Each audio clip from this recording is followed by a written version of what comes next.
3. బంగారు యాపిల్ పండ్లు. అనగనగా ఒకప్పుడు అట్లాంటా అనే అందమైన యువరాణి ఉండేది.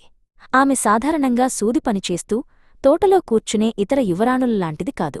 దానికి బదులుగా అట్లాంటా వేటకు వెళ్లడానికి ఇష్టపడేది. ఆమె ఎంతటి గొప్ప వేటగాడు అంటే ఆమె కీర్తిదేశం నలుమూలలా వ్యాపించింది. ఆమె విల్లు ఒక మనిషి అంత పెద్దదిగా ఉండేది. ఆమె ఒక మనిషిలాగే సూటిగా బాణం వేయగలదు. మరియు ఆమె ఎంత వేగంగా పరుగెత్తగలదంటే చాలా వేగంగా పరుగెత్తే వేటగాళ్లతో కూడా సులభంగా పోటీపడగలదు. ఒకరోజు ఆమె తండ్రి ఆమె వద్దకు వచ్చి, అట్లాంటా, నా ప్రియమైన కుమార్తె, నీకు తగిన భర్తను వెతుక్కోవడానికి ఇది సరైన సమయమని నేను భావిస్తున్నాను. నువ్వు చాలా అందమైన అమ్మాయివి. నిన్ను పెళ్లి చేసుకోవాలని కోరుకునే యువకులు చాలామంది ఉన్నారు అని అన్నాడు. సరే తండ్రి అని అట్లాంటా సమాధానమిచ్చింది.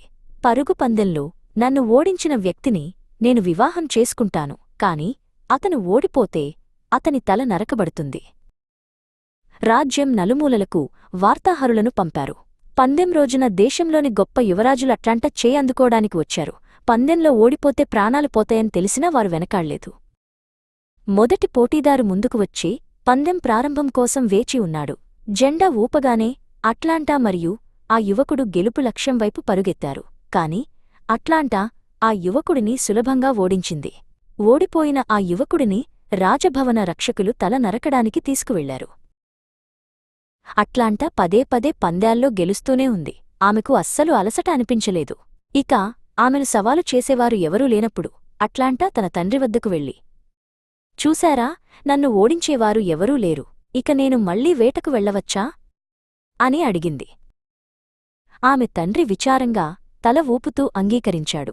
ఒకరోజు ఒక యువరాజు రాజభవనానికి వచ్చాడు.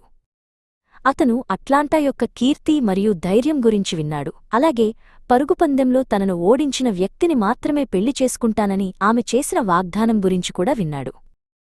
అతని పేరు ప్రిన్స్ మెలనియన్, మరియు అతను తన దేశంలో అత్యంత వేగంగా పరుగెత్తే వ్యక్తి. యువరాణిని గెలుచుకోవడానికి మరొక యువకుడు వచ్చాడని తెలిసినప్పుడు రాజు మంత్రులు మరియు సలహాదారులు ఆందోళన చెందారు.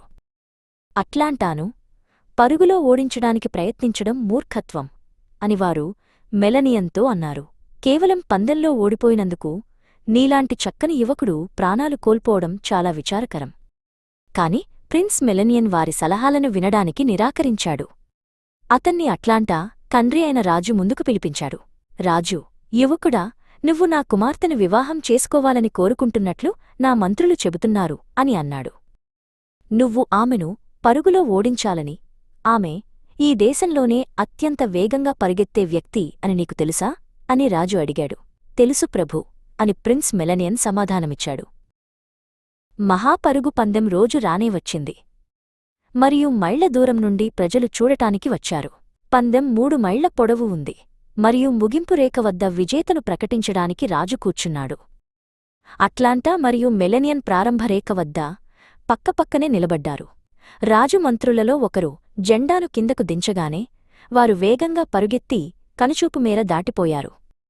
ప్రిన్స్ మెలనియన్ ఒక బంగారు యాపిల్ పండును నేలపై జారవిడిచాడు. అట్లాంటా ప్రిన్స్ మెలనియన్ను ముందుకు వెళ్లనిచ్చి అతని వెనుక కొన్ని గజాల దూరంలో పరుగెత్తింది. ముగింపు రేఖకు చేరువలో ఉన్నప్పుడు అతనిని దాటి గెలవగలననే నమ్మకంతో ఆమె ఉంది. అయితే ఆ యువరాజు ఆమె అనుకున్నదానికంటే చాలా తెలివైనవాడు.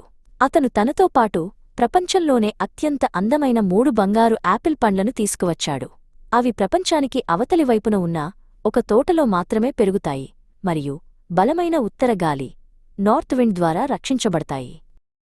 వారు సుమారు 1 మైలు దూరం వెళ్ళినప్పుడు మెలనియన్ యువరాణి నీడపొడవుగా పెరగడం గమనించాడు. వెంటనే అతను ఒక బంగారు యాపిల్ను కింద పడేశాడు. అది నేలమీద పడగానే యువరాణి ఆశ్చర్యంతో కేకలు వేసింది. ఎంత అందమైన యాపిల్! ఇది నాకు ఉండాల్సిందే అని ఆమె అనుకుంది. ఆమె పరుగు ఆపి ఆ యాపిల్ పండును తీయడానికి కిందకు వంగింది. ఈ నెమ్మదైన యువరాజును అందుకోవడానికి తన దగ్గర చాలా సమయముందని ఆమె తనలో తాను అనుకుంది. మరో మైలు గడిచింది మరియు యువరాజు అట్లాంటా నీడ తన పక్కనే నేలమీద పడటం చూశాడు. అతను మరొక బంగారు యాపిల్ను జారవిడిచాడు. అట్లాంటా దాన్ని చూడగానే మళ్లీ ఆగి దాన్ని తీసుకుంది. 2 బంగారు యాపిల్ పండ్లు దొరికినందుకు ఆమె చాలా సంతోషించింది. వారు ముగింపు రేఖకు చేరువలో ఉండగా ఇప్పుడు యువరాజును దాటి పందెంలో గెలవాలని అట్లాంటా నిర్ణయించుకుంది.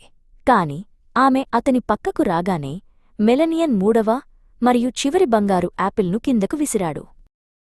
వెంటనే యువరాణి ఆగి దాన్ని కూడా తీసుకోవడానికి వంగింది. తను ఇంకా ఆ యువకుణ్ణి ఓడించగలననే నమ్మకంతో ఆమె ఉంది. ఆమె తన శక్తినంతా ఉపయోగించి అతని వెనుక పరుగెత్తింది.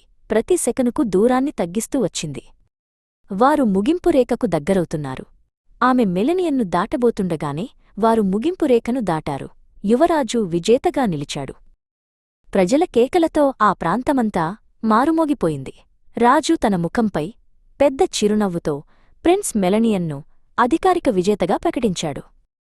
అట్లాంటా తన శ్వాసను కుదుటపరుచుకున్న తర్వాత తన ఓటమిని అంగీకరించి ఇకపై ఎప్పుడూ పందేల్లో పాల్గొననని లేదా వేటకు వెళ్లనని వాగ్దానం చేసింది. వారు మొదట కలుసుకున్నప్పుడే తాను యువరాజుతో ప్రేమలో పడ్డానని ఆమె అంగీకరించింది. వారిద్దరికీ వెంటనే వివాహం జరిగింది. ఆ వివాహం రాజ్యంలోనే అత్యంత వైభవంగా జరిగింది. రాజు వారికి ఇచ్చిన ఇంటిలో ఆ జంట స్థిరపడి అప్పటినుండి వారు సుఖసంతోషాలతో జీవించారు.